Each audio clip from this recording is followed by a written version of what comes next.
देखो, कोई भी कॉम्पिटिटिव एग्ज़ाम में अगर आपको अच्छा रैंक लाना है तो पढ़ाई के साथ साथ आपको बाकी बहुत सारे चीज़ों पे ध्यान रखना है।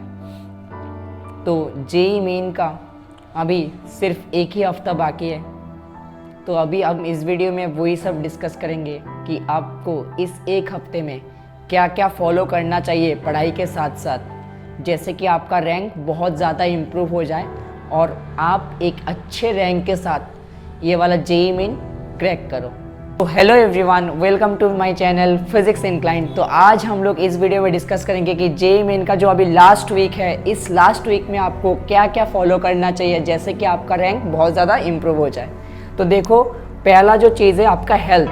देखो, अभी आप जो भी जंक फूड है वो खाना बंद कर दो। अभी आप जंक फूड मत लो बॉडी में, क्योंकि ये इसका जो इफेक्ट होता है ना वो बहुत ही हार्मफुल होता है। तो अभी जंक फूड तो आप मत ही खाओ, ठीक है।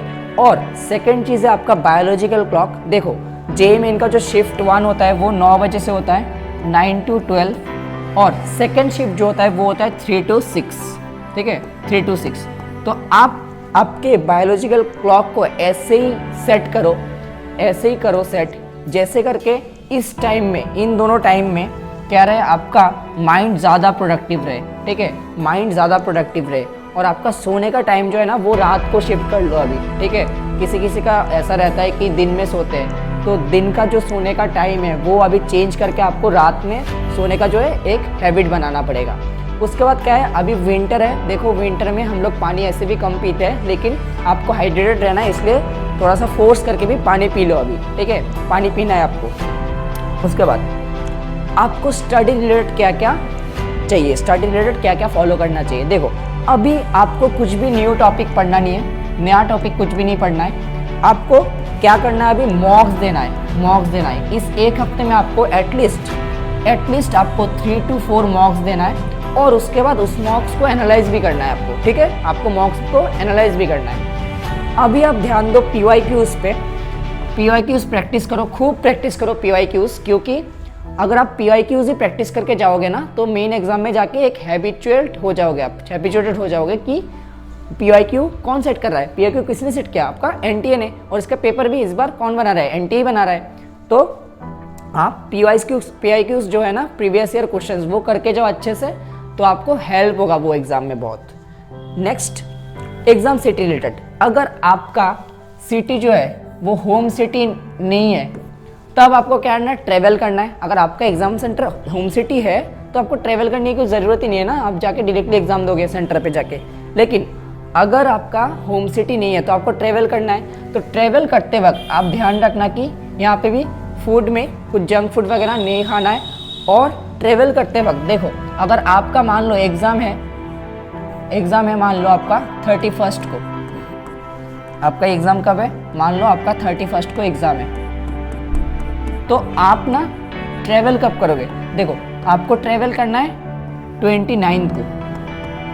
देखो, एग्ज़ाम के दिन तो आपको ट्रैवल करना ही नहीं है, क्योंकि आप एग्ज़ाम दे ही नहीं पाओगे उसके बाद जाके, क्योंकि बहुत हेक्टिक हो जाता है ना, आप टायर्ड हो जाओगे।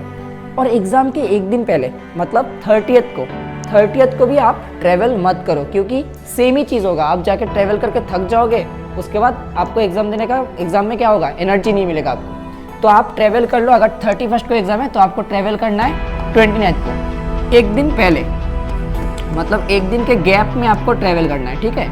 उसके बाद क्या है, आप देख लो आपके पास सारे डॉक्यूमेंट्स और एडमिट कार्ड ले लिया नहीं है, नहीं, ये सारे प्रिंटेड फॉर्म में होना चाहिए। उसके बाद आपका जो स्पेक्स है, अगर आप स्पेक्स पहनते हो, चश्मा पहनते हो, तो आप 2 ले लो, 2 स्पेक्स ले लो, 2 पेयर नहीं, 2 स्पेक्स ले लो। एक आपके पास स्पेक्स होना चाहिए जो आप पहन के रखोगे, अगर एक्सीडेंटली कुछ डैमेज हो गया उस स्पेक्स को तो आप दूसरा स्पेक्स यूज़ कर सकते हो, क्योंकि स्पेक्स बहुत ही इंपॉर्टेंट होता है जो लोग यूज़ करते हैं, ठीक है, उन लोगों के लिए। अब जर्नी के दौरान आप इन दोनों खाने पे ध्यान दो ज़्यादा, दाल चावल और दाल रोटी, क्योंकि दूसरे जो खाना होता है ना, स्पाइसेस अब मत खाओ, स्पाइसी फूड आप अवॉइड कर दो अभी, ठीक है, जर्नी के टाइम पे स्पाइसी फूड अवॉइड करना। हाँ, और लास्ट में आप बेसिक मेडिसिन जो होते हैं ना वो ले लो। मान लो सर दर्द के लिए दवाई है, उसके बाद फीवर के लिए हो गया, लूज मोशन के लिए हो गया, तो ये सारे दवाई ले लो। मान लो आप लोग बाहर ट्रैवल करने गए हो किसी जगह पे, मतलब एग्ज़ाम के पर्पज़ पे जब दूसरी सिटी में जाओगे ना, तो आपको पता नहीं होगा कि मेडिसिन शॉप्स कहाँ है। तो रात में कुछ प्रॉब्लम हो गया तो आप मेडिसिन कहाँ से लाओगे, उसके बाद ढूंढना पड़ेगा मेडिसिन शॉप। तो आप बेसिक मेडिसिन जो है वो ले लो साथ में।